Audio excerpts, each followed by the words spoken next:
여러분, 지금 전 세계의 눈과 귀가 중동으로 쏠리고 있습니다. 미국과 이란 사이에 금방이라도 전쟁이 터질 것 같은 일촉즉발의 위기 상황이지요. 미사일이 날아다니고 전투기가 하늘을 뒤덮는 전쟁의 공포가 이란 전역을 휩쓸고 있다고 생각하실 겁니다. 그런데 말입니다. 정작 이란 국민들이 지금 이 전쟁보다 수천 배 더 무서워하는 것이 따로 있다는 사실을 알고 계셨습니까? 그것은 하늘에서 떨어지는 폭탄이 아닙니다.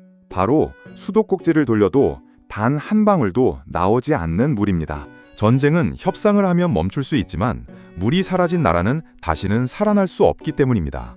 2026년 현재 이란은 인류 역사상 유례를 찾기 힘든 대재앙을 실시간으로 겪고 있습니다. 마실 물이 없어서 1,500만 명이 살고 있는 거대 도시 테헤란이 통째로 비워질 위기에 처했다는 사실이 믿어지십니까? 이란의 대통령은 최근 공식 석상에서 피를 토하는 심정으로 이렇게 경고했습니다. 만약 비가 오지 않는다면 수도 테헤란의 시민 1,500만 명을 강제로 대피시켜야 할 수도 있다고 말입니다. 1,500만 명입니다. 서울 시민 전체보다 많은 인구가 물 한 바가지가 없어서 정든 집을 버리고 피난길에 올라야 한다는 이 기가 막힌 상황을 여러분은 상상이나 하실 수 있겠습니까? 3,000년 전부터 세계 최고의 물관리 기술을 자랑하며 사막 한가운데서 찬란한 문명의 꽃을 피웠던 이란이 도대체 어쩌다가 나라 전체의 수자원이 바닥나서 수도를 통째로 버려야 할 지경에 이르렀을까요? 이것은 단순히 하늘에서 비가 내리지 않는 가뭄 때문이 아닙니다. 자연의 재앙보다 수천 배 더 무서운 인간의 탐욕과 부패, 그리고 무능한 정책이 톱니바퀴처럼 맞물려 돌아가며 한 국가를 완벽한 파산 상태로 몰아넣은 소름 돋는 인재입니다. 자, 지금부터 집중해서 들으셔야 합니다. 이란의 물 부족이 왜 우리네 가계부와 직결되는지 그 무서운 연결고리를 설명해 드리겠습니다. 이란 내부에서 물 부족으로 민심이 흉흉해지고 폭동이 일어날 조짐이 보이면 이란 정부는 국민들의 불만을 밖으로 돌리기 위해 이스라엘을 자극하거나 미국에 대항하며 호르무즈 해협을 봉쇄하겠다는 극단적인 협박을 하게 됩니다. 그렇게 되면 어떻게 될까요? 전 세계 원유의 3분의 1이 지나는 동맥이 끊기고 국제 유가는 배럴당 200달러를 향해 미친 듯이 치솟습니다. 기름값이 오르면 모든 물가가 폭등하고 한국은행은 물가를 잡으려고 금리를 올릴 수밖에 없습니다. 그 여파로 시중의 달러는 마르고 환율은 1,500원 선을 훌쩍 넘기게 됩니다. 결국 이란의 목마름이 여러분이 평생 읽어온 소중한 노후 자산의 가치를 갉아먹는 괴물이 되어 돌아오는 것입니다. 이 소름 돋는 경제의 연쇄 반응을 지금부터 하나하나 공개하겠습니다. 이 이야기에 깊이 공감하신다면 댓글로 숫자 1번을 남겨주세요. 구독과 좋아요도 대한민국 경제의 진실을 파헤치는 저희 채널에 큰 힘이 됩니다. 그럼 바로 이야기 이어가겠습니다.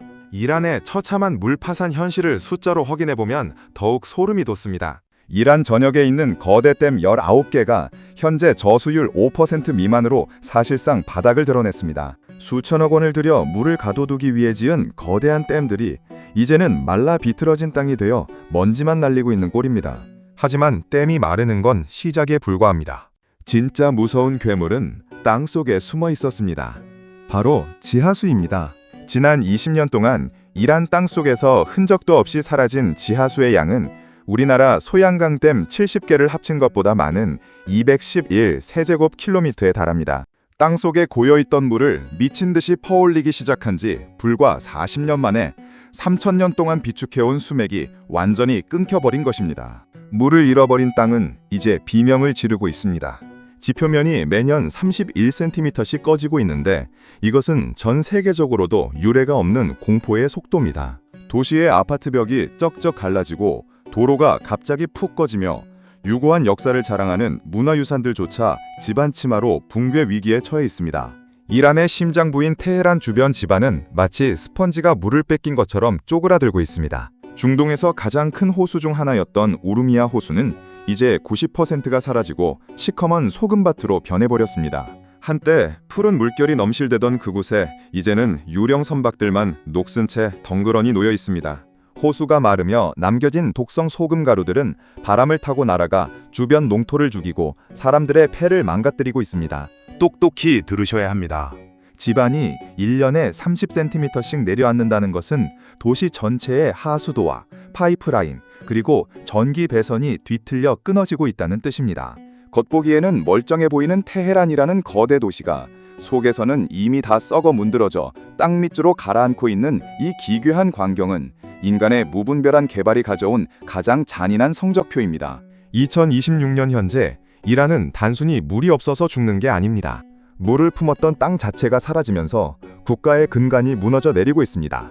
여러분은 지금 이 숫자들이 주는 경고를 가볍게 여기시면 안 됩니다. 땅이 내려앉으면 그 위에 세워진 수조 원 가치의 빌딩들도 하루아침에 쓰레기가 됩니다. 부동산 가치는 폭락하고 은행 시스템은 붕괴합니다. 물 파산은 단순히 목이 마른 문제가 아니라 국가라는 거대한 법인이 부도를 내고 청산 절차에 들어가는 것과 같습니다. 이 경제적 붕괴가 곧 중동의 화약고에 불을 붙이는 도화선을 되는 것입니다. 여기서 우리는 아주 중요한 경제적 질문을 던져야 합니다. 이란의 물 부족이 왜 한국의 환율을 1,500원까지 끌어올리는가 하는 점입니다. 경제는 거대한 사슬과 같습니다. 이란 내부에서 물 부족으로 인한 민심 이반이 극에 달하면 이란 정부는 정권 유지를 위해 호르무즈 해협 봉쇄라는 마지막 카드를 만지작거리게 됩니다. 전 세계 원유 물동량의 3분의 1이 지나는 이 좁은 길목이 막히면 국제 유가는 배럴당 200달러를 넘보는 광풍을 일으킵니다. 기름값이 오르면 물류비가 오르고 대한민국의 모든 수입 물가가 폭등합니다. 정부는 이 물가라는 불길을 잡기 위해 금리를 급격히 올릴 수밖에 없고, 이는 시중의 돈을 빨아들여 환율을 1,500원 선 위로 밀어올리는 결과를 초래합니다. 결국 여러분이 은행에 맡겨둔 예금의 가치와 평생을 일궈온 부동산 자산의 실질 구매력이 순식간에 반토막 날 수 있다는 뜻입니다. 물 파산은 단순히 목이 마른 문제가 아니라 경제의 메인 수도관이 완전히 절단되는 것과 같은 대재앙입니다. 우리가 마시는 커피 한 잔을 생산하기 위해 원두 재배부터 가공까지 무려 140리터의 물이 들어간다는 사실을 알고 계셨습니까? 자동차 한 대를 만드는 데는 15만 리터의 물이 필요합니다. 이것을 우리는 가상수라고 부릅니다. 눈에는 보이지 않지만 제품 하나를 만들기 위해 반드시 소비되어야만 하는 물의 양을 뜻합니다. 현대 산업 사회에서 물이 없는 경제는 단 1초도 존재할 수 없습니다. 특히 대한민국이 자랑하는 반도체 공장은 하루에 수만 톤의 초순수, 즉 극도로 깨끗한 물을 씁니다. 물이 없으면 반도체는 단 한 칩도 찍어낼 수 없습니다. 이란의 경우 국가 전력의 상당 부분을 차지하는 수력 발전이 중단되면서 나라 전체가 주기적인 블랙아웃, 즉 대규모 정전 사태에 시달리고 있습니다. 물이 없으니 터빈을 돌릴 수 없고, 터빈이 멈추니 전기가 사라집니다. 전기가 끊기니 공장은 멈추고 산업은 위축되며 실업자는 길거리로 쏟아져 나옵니다. 물 부족이 단순히 갈증의 문제가 아니라 경제 성장 엔진을 통째로 마비시키는 치명적인 독약이 된 것입니다. 더 무서운 것은 국가 예산의 증발입니다. 집안 치마로 파괴된 도시 인프라를 복구하고 수도를 통째로 이전하는 데 필요한 비용만 100조 원 이상으로 예상됩니다. 석유를 팔아 번 돈을 모두 물 문제 해결에 쏟아부어도 모자란 상황입니다. 이란의 경제적 파멸이 곧 세계 경제의 심장마비로 이어지는 이 과정을 우리는 똑똑히 지켜봐야 합니다. 원래 이란은 3000년의 지혜를 가진 물관리의 신이었습니다. 카나트라고 불리는 전통적인 지하수 운송 시스템은 전 세계 건축공학자들도 혀를 내두를 만큼 완벽하고 위대한 구조였습니다. 전기를 전혀 쓰지 않고 오직 중력만을 이용해 수십 킬로미터 떨어진 산의 지하수를 마을까지 끌어오는 이 친환경적인 기술로 이란인들은 3000년을 사막의 열기 속에서 버텨왔습니다. 조상들은 땅의 순리를 따르며 자연이 허락한 만큼만 물을 썼습니다. 그런데 2900년을 지켜온 이 위대한 지혜가 단 40년 만에 무너졌습니다. 그 시작은 1963년 백색혁명이라 불리는 서구식 근대화 작업이었습니다.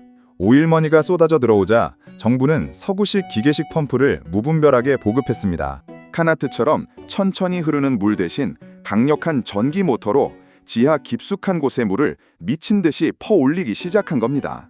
조상들이 수천 년간 저축해둔 지하수라는 보물 상자를 후손들이 전동 드릴로 뚫어서 한꺼번에 털어먹기 시작한 셈입니다. 정부는 더 큰 실수를 저질렀습니다. 농민들의 지지를 얻기 위해 물값을 사실상 공짜로 만들어주는 막대한 보조금을 뿌렸습니다. 경제적 비용이 제로가 되니 농민들 입장에서는 물을 아껴 쓸 이유가 전혀 없었습니다. 너도 나도 깊은 우물을 파고 밤낮으로 펌프를 돌려 지하수를 뽑아냈습니다. 이것이 바로 경제학에서 말하는 공유지의 비극입니다. 나 하나쯤이야 하는 마음으로 지하수를 퍼올리는 동안 이란 땅 속의 거대한 수맥은 순식간에 말라붙었습니다. 똑똑히 들으셔야 합니다. 기술의 발전이 지혜와 결합하지 못하고 탐욕의 도구가 되는 순간 비극은 이미 예정되어 있었습니다. 3000년을 버틴 카나트는 이제 먼지만 가득한 유적지로 변했고 그 자리를 차지한 기계식 펌프들은 이제 흙탕물조차 뱉어내지 못하고 있습니다. 이란은 근대화라는 이름으로 자연의 속도를 위반했고 그 대가로 지금 국가의 존망이 위태로운 처참한 상황에 놓여 있습니다. 기술은 인간을 편리하게 만들었지만 그 편리함의 끝에는 갈증이라는 지옥이 기다리고 있었습니다. 우리가 누리는 문명이 이토록 허약한 기반 위에 서 있다는 사실이 정말 소름 돋지 않으십니까? 1979년 이슬람 혁명 이후 들어선 새 정부는 앞선 정부보다 더 치명적이고 어리석은 실수를 저질렀습니다. 서방의 제재를 두려워한 정부는 식량 자급자족이라는 정치적 명목 아래 미친 듯이 농업을 장려했습니다. 국토의 절반 이상이 사막인 나라에서 물을 엄청나게 먹는 밀과 쌀, 그리고 옥수수를 억지로 재배하라고 강요한 것입니다. 이것은 자연의 섭리를 거스르는 국가적인 도박이었습니다. 식량 주권이라는 듣기 좋은 구호 아래 이란의 소중한 수자원 92%가 농업에 투입되었습니다. 하지만 그 결과는 참혹하기 그지없습니다. 국가 수자원의 거의 전부를 쏟아부었음에도 농업이 국가 총생산, 즉 GDP에 기여하는 비중은 10%도 되지 않았습니다. 밑빠진 독에 물 붓기를 시전하며 국가의 미래 성장 동력을 현재의 배고픔을 달래기 위한 정치적 도구로 써버린 것입니다. 사막 한가운데서 벼농사를 짓는 이 비상식적인 광경이 이란 전역에서 펼쳐졌습니다. 정부는 농민들에게 물값과 전기값을 한 푼도 받지 않았습니다. 경제적 유인책이 완전히 사라지니 농민들은 수로를 정비하거나 물을 아끼는 첨단 기술을 도입할 필요를 전혀 느끼지 못했습니다. 증발량이 엄청난 사막에서 전통적인 방식 그대로 물을 뿌려댔고 그 귀한 물의 절반 이상은 땅에 닿기도 전에 뜨거운 공중으로 증발해 사라졌습니다. 이것은 국가적인 자살 행위나 다름없었습니다. 정치적 정당성을 얻기 위해 자연의 한계와 경제적 효율성을 무시한 대가는 이제 국가 파산이라는 청구서로 돌아왔습니다. 식량 자급자족을 하겠다던 이란은 이제 마실 물조차 없어서 이웃 나라에서 물을 구걸해야 하는 처량한 신세가 되었습니다. 원칙 없는 국가 정책이 어떻게 한 나라의 근간을 뿌리째 뽑아버리는지 우리는 이란의 몰락을 통해 똑똑히 목격하고 있습니다. 정치가 경제를 압도하고 과학을 무시할 때 어떤 재앙이 벌어지는지 여러분은 이 소름 돋는 과정을 잊지 마셔야 합니다. 지금 이 순간에도 이란의 정치인들은 과거의 영광만 떠들고 있지만 국민들의 목은 타들어가고 있고 이는 곧 전 세계 경제를 뒤흔드는 폭탄이 되고 있습니다. 이란 정부도 지하수가 고갈되고 있다는 사실을 아주 잘 알고 있었습니다. 수많은 학자가 경고했고 데이터는 이미 오래전부터 빨간불을 켜고 있었습니다. 하지만 정치인들은 국민에게 진실을 말하는 대신 거짓된 희망을 팔았습니다. 농민들의 표가 무서웠기 때문입니다. 우물을 막고 물 사용을 제한하면 당장 다음 선거에서 떨어질 게 뻔하니 그들은 단속 대신 보조금을 더 늘리는 파렴치한 선택을 했습니다. 이란 전역에는 현재 100만 개가 넘는 우물이 있습니다. 그런데 그중 절반인 50만 개가 불법으로 판 우물입니다. 정부는 이 불법 우물들을 적발해서 메우기는커녕 오히려 합법적인 허가증을 내주며 표를 샀습니다. 이것은 통장 잔고가 이미 0원인데 은행이 나서서 고객들에게 인출 한도를 무한정 늘려준 것과 다름없습니다. 당장의 인기를 위해 국가의 마지막 비상금까지 다 털어준 꼴입니다. 포퓰리즘이라는 독약이 이란의 수맥을 완전히 끊어놓았습니다. 농민들은 정부가 허락했으니 괜찮다며 더 깊이, 더 많이 지하수를 퍼올렸습니다. 이제는 지하 200m, 300m까지 내려가도 물이 나오지 않습니다. 농민들은 이제 농사를 포기하고 도시의 빈민가로 몰려들고 있습니다.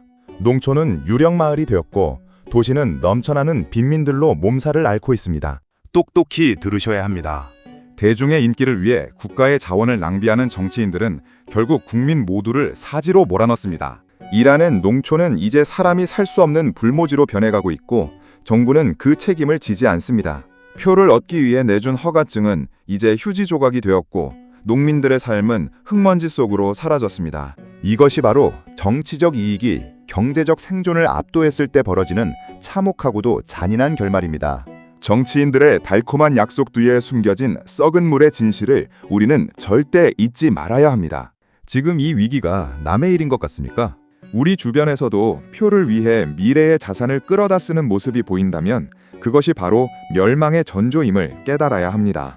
이란의 물 위기 배후에는 워터 마피아라고 불리는 부패한 권력 집단이 도사리고 있습니다. 이란 혁명 수비대 산하의 거대 건설 회사들은 국가 예산을 타내기 위해 전역에 600개가 넘는 댐을 마구잡이로 지어댔습니다. 환경 영향 평가는 거추장스러운 방해물일 뿐이었고 오직 공사비를 챙기기 위한 삽질만 수십 년간 계속되었습니다. 물을 지키는 게 목적이 아니라 공사를 하는 게 목적이었던 셈입니다. 가장 황당하고 소름 돋는 사건은 소금 지층 위에 댐을 지은 것입니다. 가초사르 댐이라 불리는 이 시설은 건설 전부터 전문가들이 소금기가 스며들 것이라고 경고했지만 혁명수비대는 이를 무시하고 강행했습니다. 결과는 어땠을까요? 상식적으로 소금 위에 물을 가두니 댐에 갇힌 강물은 순식간에 염도 35%의 소금물로 변해버렸습니다.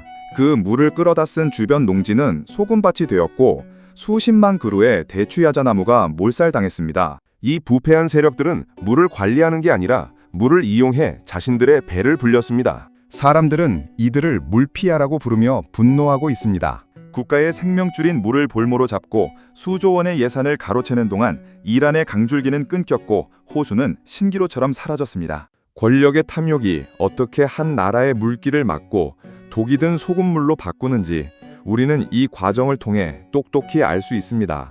부패한 권력이 자원을 독점하고 비상식적인 공사를 강행한 대가는 이제 전 국민이 나누어 짊어지게 되었습니다. 수조 원을 들여 지은 댐들은 이제 물 대신 원망만 가득 차 있습니다. 이란의 비극은 자연이 만든 가뭄이 아니라 부패한 인간들이 만든 거대한 인재입니다. 권력의 탐욕은 자연의 순리보다 빠르고 무거웠으며 그 무게를 견디지 못한 국가의 미래는 이제 바닥을 드러내고 있습니다. 나라를 지키라고 준 칼로 국민들의 목줄인 물길을 잘라버린 이 배신감을 여러분은 똑똑히 기억하셔야 합니다. 이것은 단순히 먼 나라 이란의 이야기가 아니라 부패가 국가의 안보를 어떻게 파괴하는지 보여주는 소름 돋는 교훈입니다. 물이 마른 나라에 이제 전쟁의 불길까지 튀었습니다. 2026년 최근의 무력 충돌 과정에서 이란의 담수화 시설들이 폭격을 당했습니다. 바닷물을 식수로 바꾸는 이 소중한 설비들이 파괴되자 30개가 넘는 마을의 식수 공급이 즉시 중단되었습니다. 이란은 이에 대한 보복으로 이웃나라 바레인의 수자원 시설을 공격하며 걸프 해역은 이제 물전쟁의 최전선이 되었습니다. 가장 무서운 시나리오는 원전 폭격입니다. 만약 걸프의 연안의 원자력 발전소가 타격을 입어 방사능 물질이 바다로 흘러 들어간다면 어떻게 되겠습니까? 중동 전체 6천만 명의 생존을 책임지는 담수화 식수 공급망이 한순간에 붕괴합니다. 바닷물을 마실 수 없게 되는 순간 중동은 사람이 살 수 없는 거대한 죽음의 땅이 됩니다. 물 부족은 단순히 경제적 문제를 넘어 국제적인 분쟁의 도화선이 되고 있습니다. 이웃나라 아프가니스탄과는 강줄기를 두고 실제 총격전까지 벌어지고 있습니다. 물을 무기로 삼고 물을 위해 피를 흘리는 시대가 도래한 것입니다. 과거에는 석유를 차지하기 위해 싸웠지만 이제는 물 한 통을 차지하기 위해 서로의 가슴에 총을 겨누고 있습니다. 이것은 인류 문명이 다시 원시 시대로 회귀하는 것과 같은 끔찍한 광경입니다. 지금 이 순간 호르무즈 해협을 지나는 유조선들 사이로 물을 실은 배들이 분주히 오가고 있습니다. 석유보다 물이 더 비싼 시대가 오고 있다는 뜻입니다. 전쟁의 포화 속에서 물 한 통을 차지하기 위해 벌어지는 이 비참한 현실은 우리가 그토록 경계해야 할 물 파산의 최종 단계입니다. 중동의 전후는 이제 검은 황금인 기름이 아니라 푸른 황금인 물을 향해 흐르고 있습니다. 이 물 전쟁이 호르무즈 해협을 가로막는 순간 여러분의 가계부는 피할 수 없는 폭풍 속으로 빨려 들어가게 될 것입니다. 전쟁의 포화가 미사일보다 무서운 목마름으로 다가오고 있다는 사실을 우리는 똑똑히 인지해야 합니다.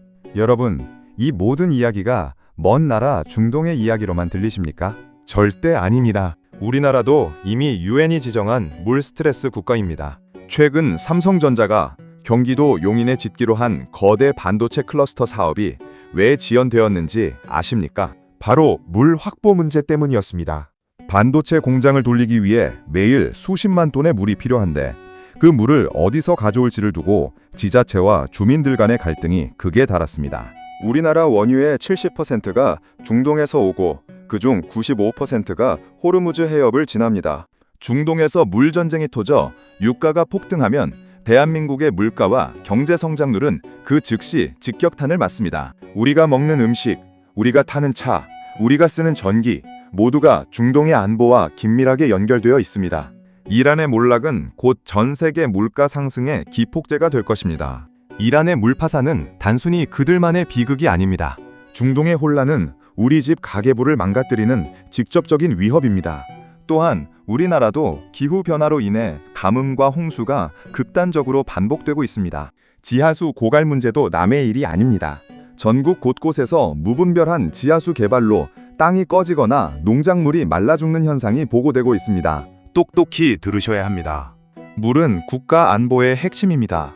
기름은 수입할 수 있고 전기는 원자력으로 만들 수 있지만 물은 대체제가 없습니다. 이란이 3000년의 역사를 뒤로하고 무너지는 과정은 우리에게 남겨진 시간이 얼마 없음을 경고하고 있습니다. 대한민국도 지금 당장 수자원 관리에 대한 패러다임을 바꾸지 않으면 이란의 테헤란 시민들처럼 피난짐을 싸야 할 날이 올지도 모릅니다. 소중한 자산을 지키는 가장 확실한 방법은 우리가 발딛고 있는 이 땅의 물길이 어디로 흐르는지 똑바로 감시하는 것입니다. 우리 집 수도꼭지에서 나오는 물이 당연한 것이 아님을 깨닫는 순간이 바로 생존의 시작입니다. 하지만 희망이 완전히 없는 것은 아닙니다. 이란의 숙적인 이스라엘의 사례를 보면 답이 보입니다. 이스라엘 역시 이란과 같은 사막 국가입니다.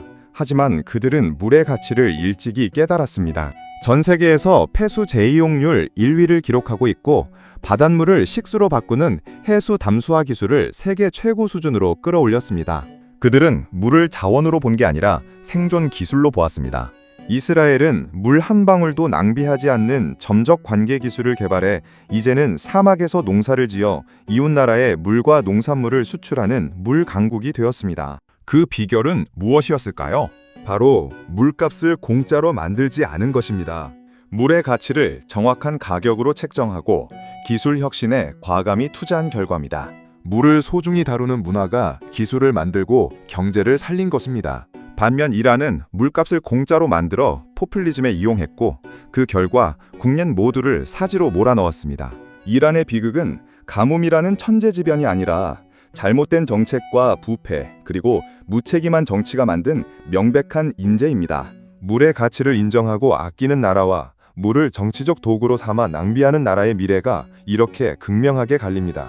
21세기의 블루골드, 즉 푸른 황금인 물을 잃은 자는 모든 것을 잃게 됩니다. 이스라엘의 혁신과 이란의 몰락, 이 두 가지 사례는 우리에게 어떤 길을 가야 할지 명확하게 보여주고 있습니다. 물 한 방울의 가치를 아는 국가만이 다가올 물 전쟁 시대에서 살아남을 수 있습니다. 이것은 기술의 승리이자 동시에 철학의 승리입니다. 우리의 소중한 자산을 지키는 첫걸음은 바로 이런 본질적인 가치를 이해하는 것에서 시작됩니다. 이 교훈을 잊지 마십시오. 공짜 뒤에 숨겨진 멸망의 그림자를 읽어내는 통찰력이 여러분의 노후를 지키는 가장 강력한 무기가 될 것입니다. 마지막으로 우리가 마주할 새로운 시대에 대해 말씀드리겠습니다. 이제는 물이 권력인 시대입니다. 국가의 부는 석유 매장량이 아니라 수자원 확보 능력에 따라 재편될 것입니다. 스마트 워터 그리드와 같은 첨단 물 관리 기술이 국가의 핵심 경쟁력이 될 것이며 우리는 물 한 방울의 가치를 소중히 여기는 태도를 가져야 합니다. 물을 지배하는 자가 세상을 지배하게 될 것입니다. 2026년 이후 전 세계는 본격적인 물 전쟁 시대에 돌입할 것입니다. 이 거대한 흐름 속에서 살아남으려면 우리는 이란의 몰락을 거울 삼아 철저하게 준비해야 합니다. 정부는 수자원 확보를 위한 인프라 투자에 박차를 가해야 하고 기업은 물 소비를 최소화하는 공정 혁신에 목숨을 걸어야 합니다. 그리고 여러분 개개인도 물을 아끼는 것을 넘어 물의 경제학을 이해해야 합니다. 오늘 전해드린 이 긴박한 물의 이야기가 여러분의 통찰력을 깨우고 미래를 준비하는 강력한 무기가 되길 바랍니다. 이란의 1500만 명 대피령은 우리에게 던지는 마지막 경고장입니다. 이 경고를 무시한 자의 끝은 이란의 소금 호수처럼 황량하고 쓸쓸할 것입니다. 우리가 누리는 이 평범한 물 한 잔이 얼마나 위대한 유산인지 다시 한번 생각해 보아야 합니다. 오늘 이야기 어떻게 보셨습니까? 이란의 몰락이 주는 교훈에 공감하신다면 댓글로 숫자 1번을 남겨주시고 여러분의 생각과 다짐을 적어주세요. 여러분의 댓글 하나하나가 대한민국 수자원 안보를 지키는 작은 불씨가 됩니다. 구독과 좋아요는 더 깊고 날카로운 경제의 진실을 파헤치는 저희 채널에 큰 힘이 됩니다. 긴 시간 시청해주셔서 진심으로 감사합니다. 여러분의 앞날에 맑은 물과 같은 행운이 가득하시길 빕니다. 다음 영상에서는 더 충격적이고 유익한 경제 이야기로 찾아뵙겠습니다. 감사합니다.